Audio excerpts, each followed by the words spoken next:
RT admission પ્રવેશ પ્રક્રિયા 2026માં આજે જોઈશું આરટી ફેક્ટ્સ ભાગ 2। અગાઉ આપણે ભાગ 1 જોયો હતો આનો પહેલાનો વિડીયો। આજે જોઈશું ભાગ 2। ભાગ 2માં પણ મહત્વના એવા પ્રશ્નો વિશે આજે આપણે ચર્ચા કરીશું જે આપને મૂંઝવતા હોય, જે આરટી એડમિશનનું ફોર્મ ભરતા પહેલાં આપને મૂંઝવણ અનુભવતા હોય તેવા સચોટ પ્રશ્નોનું સચોટ સોલ્યુશન આપણે આપીશું। તો ચાલો નિહાળીએ વિડીયો। સૌપ્રથમ જોઈએ તો ફોર્મ ભર્યા પછી ભૂલ જણાય તો શું કરવું। હા, જો તમે ફોર્મ ભરી દીધું પછી તમને ભૂલ જણાય તો શું કરવું જોઈએ? તો જ્યાં સુધી આપ કન્ફર્મ નહીં કરો ત્યાં સુધી ગમે તેટલી વાર ફોર્મમાં એડિટ એટલે કે સુધારો વધારો તમે કરી શકશો, પરંતુ એકવાર કન્ફર્મ જો ફોર્મ થઈ ગયું તો તેમાં એડિટ થઈ શકશે નહીં, પરંતુ આપ નવું ફોર્મ ભરી શકો છો અને નવું ફોર્મ ભર્યા બાદ આપનું જૂનું ફોર્મ રદ થઈ જશે। તો સિમ્પલ છે મિત્રો કે ફોર્મ જ્યાં સુધી કન્ફર્મ નહીં હોય ત્યાં સુધી તમે એડિટ કરી શકશો, પણ જો કન્ફર્મ થઈ જશે તો પછી તમે એડિટ કરી શકશો નહીં, અને તેના માટે તમારે ફરીથી નવેસરથી પ્રોસેસ કરી નવું ફોર્મ ભરવું પડશે, અને ત્યારે જ્યારે નવું ફોર્મ ભરશો ત્યારે ઓટોમેટિક જૂનું ફોર્મ તમારું રદ થઈ જશે। બીજો પ્રશ્ન જોઈએ તો ફોર્મ ભર્યા બાદ ક્યાં જમા કરાવવાનું છે? હા, ઘણા વાલી મિત્રોને આ પ્રશ્ન થતા હશે કે ફોર્મ ઓનલાઈન ભરાઈ ગયા બાદ ક્યાં જમા કરાવીશું? તો જવાબ જોઈ લે તો વેબ પોર્ટલ પર ઓનલાઈન ફોર્મ ભર્યા બાદ જરૂરી ડોક્યુમેન્ટ્સ ઓનલાઈન જ અપલોડ કરવાના રહેશે। મતલબ તમે જ્યારે ઓનલાઈન ફોર્મ ભરો છો ત્યારે તેમાં ઓનલાઈન જ જે ડોક્યુમેન્ટ છે તમારા એ અપલોડ કરવાના રહેતા હોય છે, માટે આપનું ફોર્મ ક્યાંય પણ જમા કરાવવાનું નથી। એકવાર તમે ઓનલાઈન પ્રોસેસ કરી દીધી એટલે ત્યાં વાત પૂરી।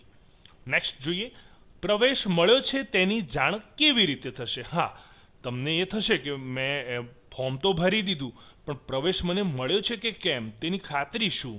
તો આપે દર્શાવેલ મોબાઈલ નંબર પર SMS દ્વારા આપને જાણ કરવામાં આવશે।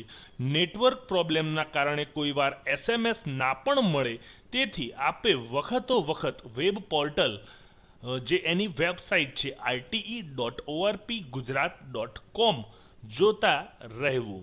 અને બીજું છે કે અરજી કન્ફર્મ થયા બાદ આપ કોઈ પણ સમય પર આપનો અરજી નંબર અને જન્મ તારીખ એન્ટર કરી પ્રવેશની સ્થિતિ જોઈ શકો છો।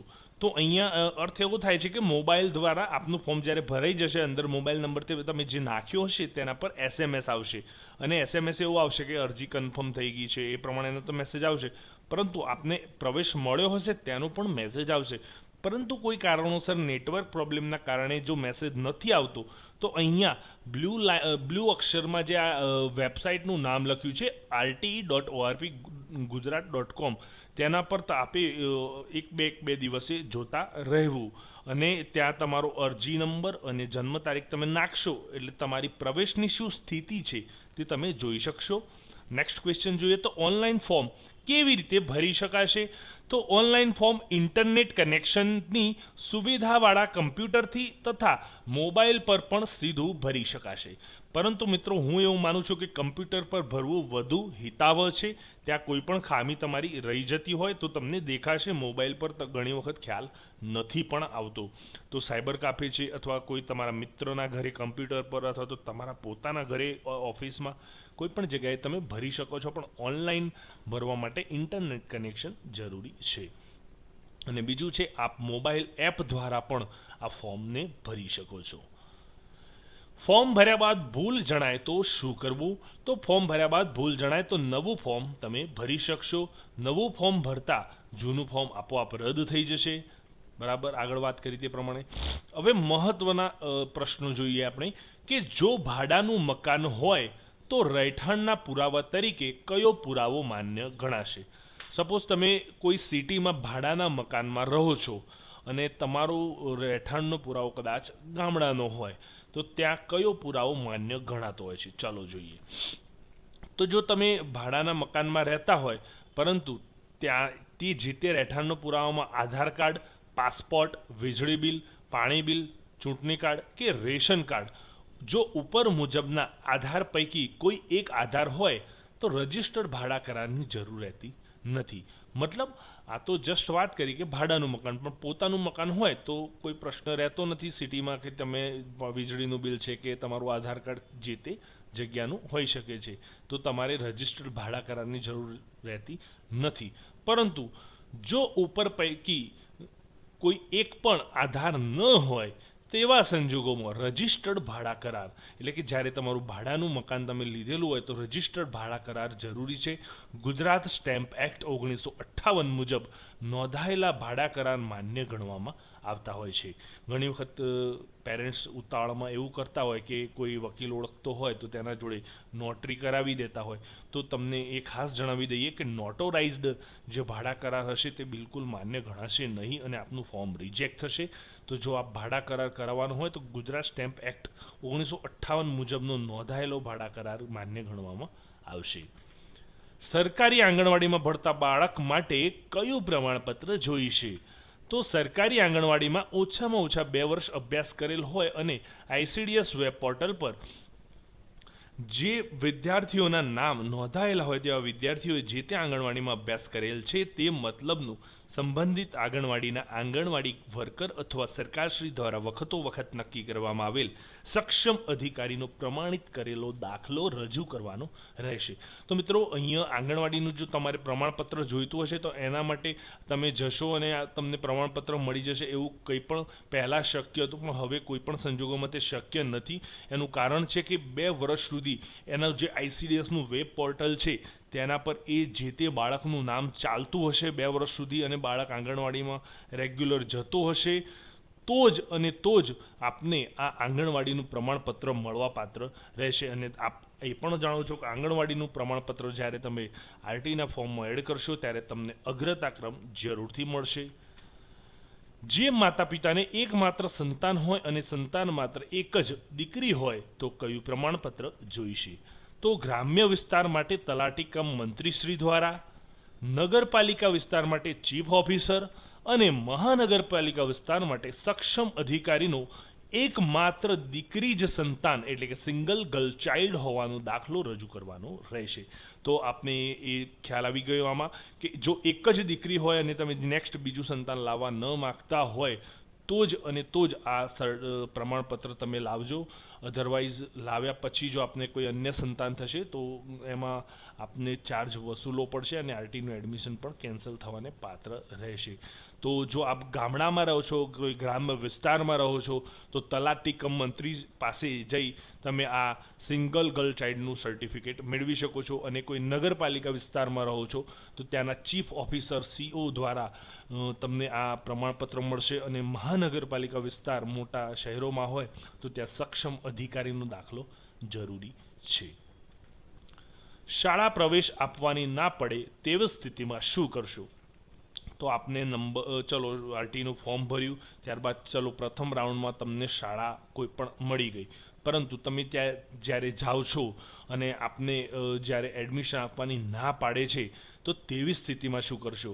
તો એમાં સૌપ્રથમ તો પહેલું કે શાળા દ્વારા જે ડોક્યુમેન્ટ્સ માગવામાં આવે છે તે તમામ ડોક્યુમેન્ટ્સ આપની પાસે હોવા જરૂરી છે.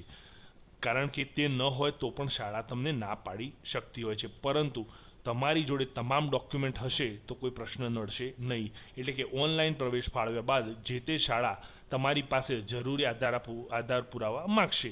તમે જરૂરી આધાર પુરાવા રજૂ કરશો તો પણ જો શાળા તમને પ્રવેશની ના પાડે તો તાત્કાલિક જે તે જિલ્લાના જિલ્લા શિક્ષણાધિકારી, જિલ્લા પ્રાથમિક શિક્ષણાધિકારી અને મહાનગરપાલિકા વિસ્તારની શાળા માટે જિલ્લા શિક્ષણાધિકારીને મળવું અને તેમની કચેરીમાં રૂબરૂ જઈ વાંધા અરજી આપવાની રહેશે. એટલે કે DEO ઓફિસ, જે તમે ગુજરાતીમાં આપણે કહીએ તો જિલ્લા શિક્ષણાધિકારી, તો જિલ્લા શિક્ષણાધિકારીની જે ઓફિસ હોય ત્યાં તમારે રૂબરૂ જઈ અને એક વાંધા અરજી આપવાની હોય છે કે ફલાણી શાળામાં અમે હાજર થવા ગયા હતા પરંતુ કયા કારણોસર એડમિશન આપવાની ના પાડે છે તે અમે જાણતા નથી, પણ એડમિશન આપવાની ના પાડે છે. તેવું તમે જો વાંધા અરજી પ્રોપર અરજી કરશો તો તમને તેનું 100% સોલ્યુશન ત્યાંથી મળશે. ખૂબ જ સરસ ક્વેશ્ચન છે આ. RT પ્રવેશના પ્રથમ રાઉન્ડના અંતે અને બીજા રાઉન્ડ પહેલાં શાળાઓની પસંદગીમાં ફેરફાર કરી શકાશે? હા, જ્યારે તમે RTનું પ્રવેશનું ફોર્મ ભર્યું અને પ્રથમ રાઉન્ડ થયો એ પ્રથમ રાઉન્ડના અંતમાં અને બીજો રાઉન્ડ જ્યારે શરૂ થાય છે તેના પહેલાં શું શાળાઓની જે તમે ક્રમમાં પસંદગી આપેલી છે તેમાં ફેરફાર કરી શકાશે? આપણે જવાબ જોઈએ તો પ્રથમ રાઉન્ડમાં જે વિદ્યાર્થીઓને પ્રવેશ ફાળવેલ હોય અને જે તે શાળામાં પ્રવેશ મેળવેલ હોય કે ના મેળવેલ હોય તેવા વિદ્યાર્થીઓ પ્રથમ રાઉન્ડ બાદ અને બીજા રાઉન્ડ પહેલાં પુનઃ શાળાની પસંદગી કરી શકશે નહીં. તો મિત્રો આ ખાસ જોઈ લો, કારણ કે જો આપને પ્રથમ રાઉન્ડમાં કોઈ પણ શાળાની ફાળવણી કરવામાં આવી હોય તો તમારે જે તે શાળામાં એડમિશન લેવાનું રહેશે. પરંતુ જો તમે એડમિશન નથી લેતા કે તેમાં નથી આગળ વધતા તો તમને બીજા રાઉન્ડમાં તે શાળાઓ ચેન્જ કરવા માટે આપને પસંદગી મળતી નથી. આરટીઈ હેઠળ પ્રવેશ મેળવવા માટે આવકની મર્યાદા શું છે? તો હા, ગત વર્ષની આપણે પહેલાં વાત કરીએ તો જે ગ્રામ્ય વિસ્તાર હતો તેના માટે 1,20,000 આવકની મર્યાદા હતી. વાર્ષિક આવક 1,20,000થી વધુ ન હોવી જોઈએ અને શહેરી વિસ્તાર માટે 1,50,000 હતી.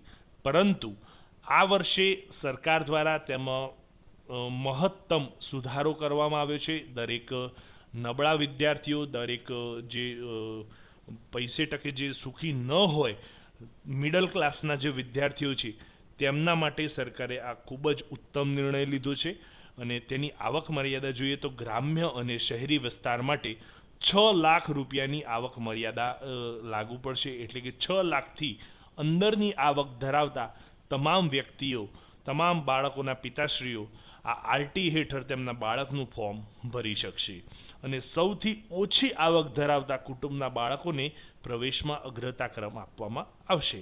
એટલે જેમ કે કોઈની લાખ હોય, 1.25 લાખ હોય, 2 લાખ હોય, 5 લાખ હોય, તો એમાં સૌથી ઓછી જે આવક ધરાવતા હોય તેમને પ્રવેશમાં અગ્રતા ક્રમ આપવામાં આવતો હોય છે. તો મિત્રો, આજે આપણે વાત કરી આરટીઈ ફેક્ટ્સ, જે સૌથી અગત્યના મૂંઝવતા પ્રશ્નો હતા તેનું સચોટ સોલ્યુશન માટે આજે આપણે વિડીયોમાં વાત કરી છે. આજે જોયો ભાગ 2. આજનો વિડીયો તમને પસંદ પડ્યો હોય તો જરૂરથી લાઈક કરશો અને ચેનલને સબસ્ક્રાઈબ કરવાનું ભૂલશો નહીં. સાથે મિત્રો, ખાસ જે આપને એક પ્રશ્ન હતો કે જે સેલ્ફ ડિક્લેરેશનનું ફોર્મ ક્યાંથી લેવું, ક્યાંથી ભરવું, તો મેં આ વિડીયોના લિંક ડિસ્ક્રિપ્શનમાં તે પણ મૂકેલું છે, ત્યાંથી પણ તમે ડાઉનલોડ કરી શકશો, જેથી આપને બહાર ક્યાંય લેવા જવાની જરૂર પડશે નહીં. તો જોડાયેલા રહો મિત્રો અમારી ચેનલ સાથે. નેક્સ્ટ વિડીયો આપણે શાળાઓની પસંદગીનો બનાવીશું, તો આપ તેમાં પણ જોશો અમારો વિડીયો.